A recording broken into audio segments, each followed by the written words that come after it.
18번째 해석학 수업이 되겠습니다. 이 시간에는 지난 시간에 이어서 가다모의 존재론적 해석학을 계속해서 살펴보도록 하겠습니다. 지난 시간에 가다모가 해석학을 놀이에다가 비유를 했고 우리가 부분적으로 야구 경기라고 하는 것을 통해서 해석학의 의미가 갖는 것을 살펴보았습니다. 자, 지난 시간에 우리가 공부한 그런 부분은 놀이와 놀이하는 사람, 즉 놀이에 참여하는 사람을 구분해야 한다라고 이야기를 했습니다. 해석은 텍스트라고 하는 것에 예속이 되어 있다라고 하는 것을 말씀을 드렸고, 해석하는 사람은 텍스트에 의해서 통제되어지는 것이지 해석하는 사람이 놀이하는 사람처럼 자신 마음대로 해석하는 그런 것은 안 된다라고 이야기를 했습니다. 그렇게 될 경우에는 주관주의나 자의적인 그런 해석에 빠질 위험이 있다라고 하는 것을 말씀을 드렸고요. 그러므로 모든 이해는 텍스트라고 하는 규칙에 예속되어 있다는 것을 우리가 기억을 해야 한다라고 하는 것을 말씀을 드렸습니다. 자, 그러면 이제 두 번째로 놀이를 생각을 해볼 때 놀이는 규칙을 요구하고 있다라고 하는 것을 기억을 하면 좋을 것 같습니다. 규칙이라고 하는 것은 일종의 문법입니다. 다시 야구 경기를 통해서 설명을 해드리자면 야구는 마음대로 놀이하는 것이 아니고 규칙에 맞게 야구 경기를 하는 것입니다. 말하자면 야구에 참여하는 자, 즉 야구 선수들은 야구라고 하는 그 규칙에 맞게 놀이를 해야 한다라고 하는 것입니다. 하나의 예를 든다라고 하면 다른 종목에서는 없지만 야구에서만 존재하는 규칙이 하나 있는데 그것이 번터입니다. 여러분은 야구 경기를 좋아하는지 잘 모르겠지만 저는 야구 경기를 굉장히 좋아하기 때문에 특별히 번터라고 하는 것이 굉장히 매력적인 그런 규칙이 아닐까 싶기도 합니다. 번트는 일종의 규칙을 정해주고 있습니다.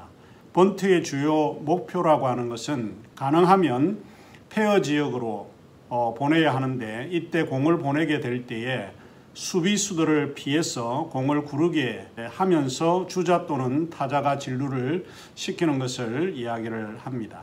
타자는 대체로 몸의 자세를 낮추고 한 손으로는 야구 방망이의 중간 부분 정도를 잡고 투수 쪽으로 몸을 향하는 번터 자세를 취하는 게 통례적인 그런 자세인데 그것을 전문적인 야구 경기에서는 스크린 업이라고 부르고 있습니다.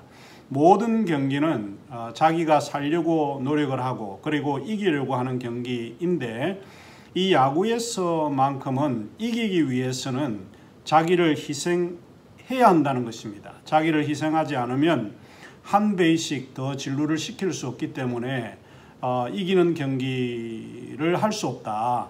이것이 번트가 가지고 있는 매력이라고 볼 수 있는 것인데 흥미로운 것은 상대 선수들은 타자의 희생을 막는다는 데 있습니다. 말하자면 타자가 희생하지 못하게 한다는 겁니다. 죽지 못하게 만드는 것이 번트의 규칙 중에 하나입니다.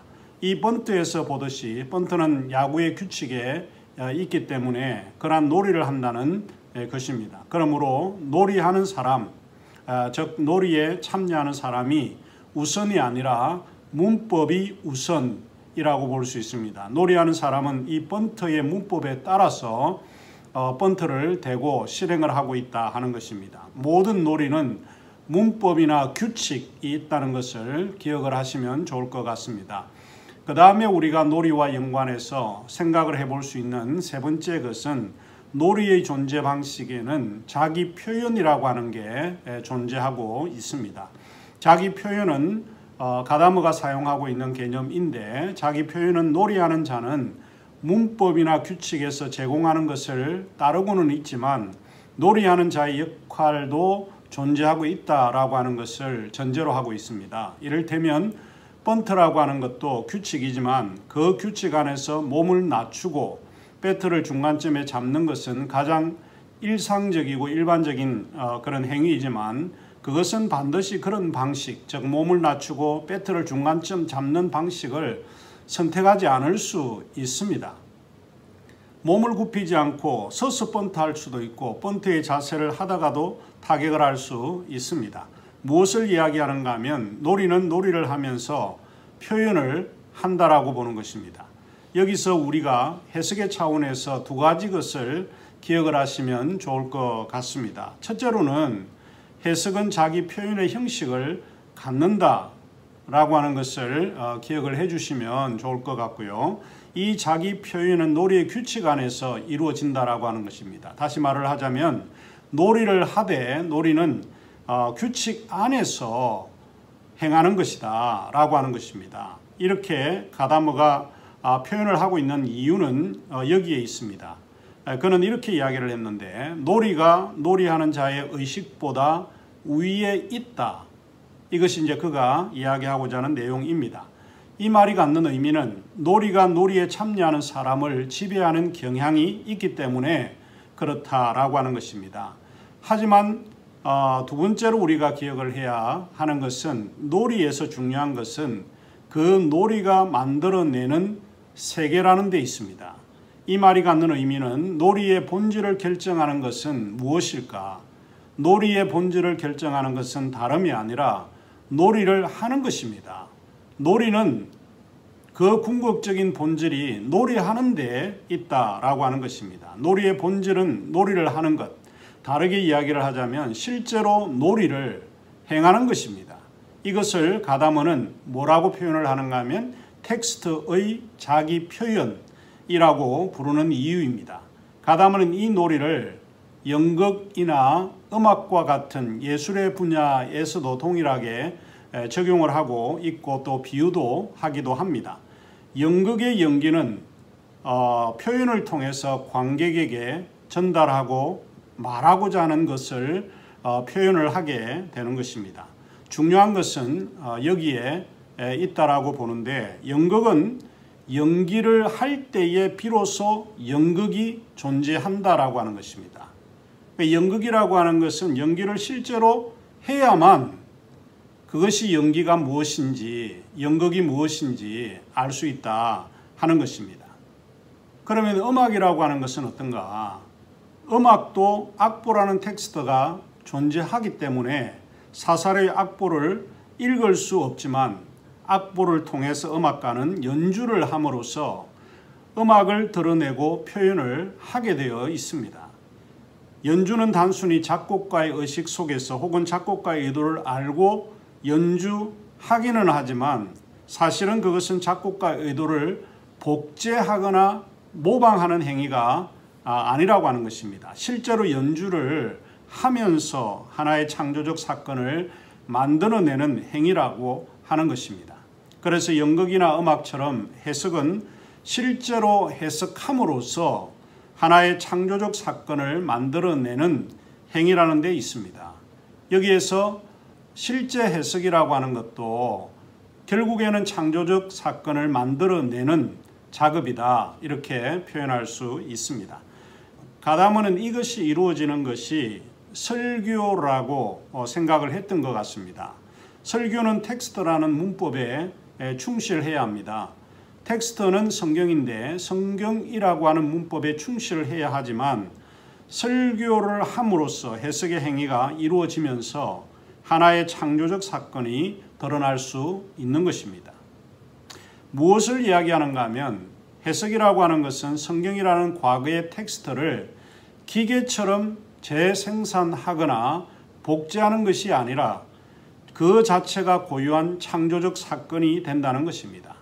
그래서 가다머는 설교란 현실의 본질을 이룬다라고 표현을 하고 있습니다.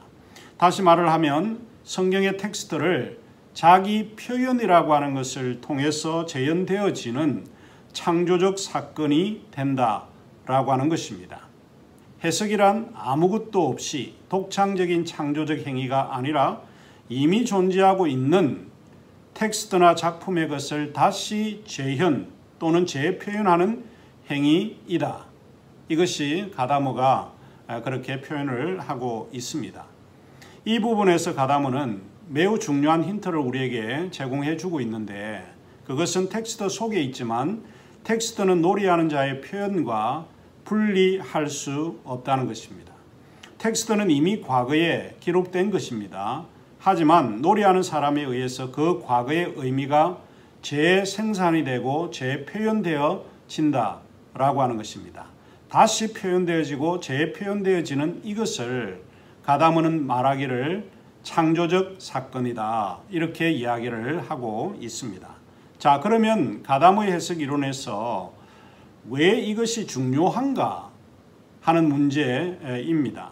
이것은 가다무의 존재론적 해석에서 자율성과 의존성을 동시에 보여주려고 했던 것 같기 때문에 그러지 않았을까 싶습니다.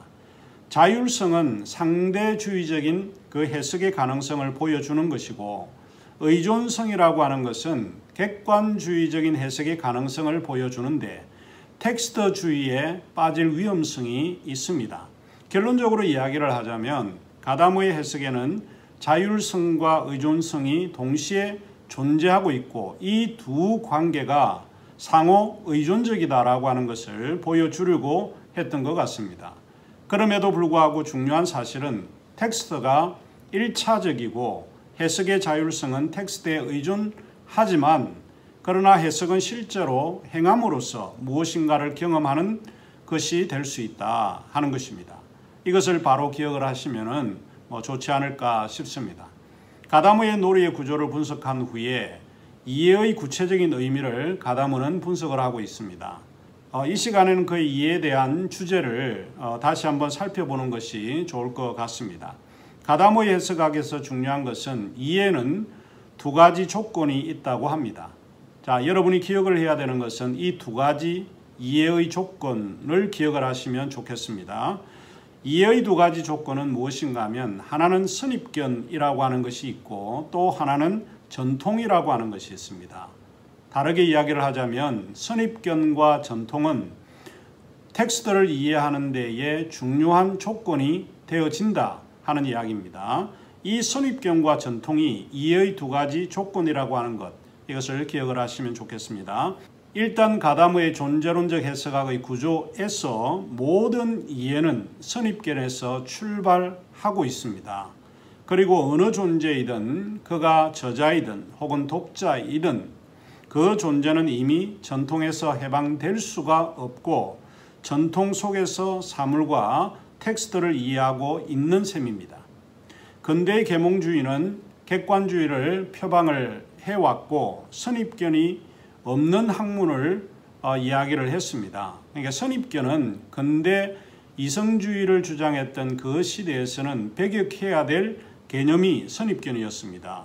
선입견이 없는 학문, 선입견이 없는 과학, 선입견이 없는 주장, 이 모든 것을 이야기를 했습니다.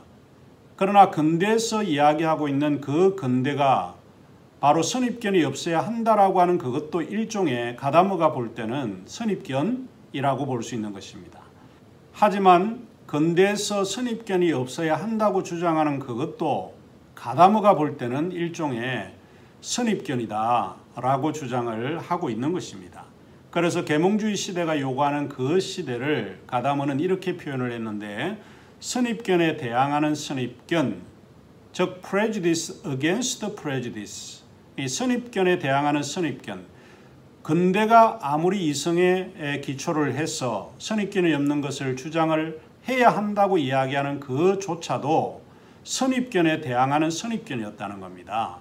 자신들도 출발하는 것이 선입견이었고 이성이 최고라고 이야기하는 것도 선입견이었기 때문에 선입견에 대항하는 선입견을 주장한 것이 근대가 주장했던 내용이라고 가다무가 생각을 했던 것입니다. 이성적인 것이 가장 훌륭한 생각이라고 말하는 것도 쉽게 말하면 일종의 선입견이다라고 하는 것입니다. 누군가가 지금의 대학 교육이 무엇이 잘못되었다고 말을 할 경우에도 그렇게 주장하는 것도 일종의 가다무의 양식을 빌게 되면 그것도 선입견입니다. 그런데 가다무는 이 선입견을 나쁜 것으로 이해하지 않고 이해는 바로 이 선입견에서 출발을 하고 있기 때문이라는 사실을 우리에게 밝혀주고 있다 하는 것입니다.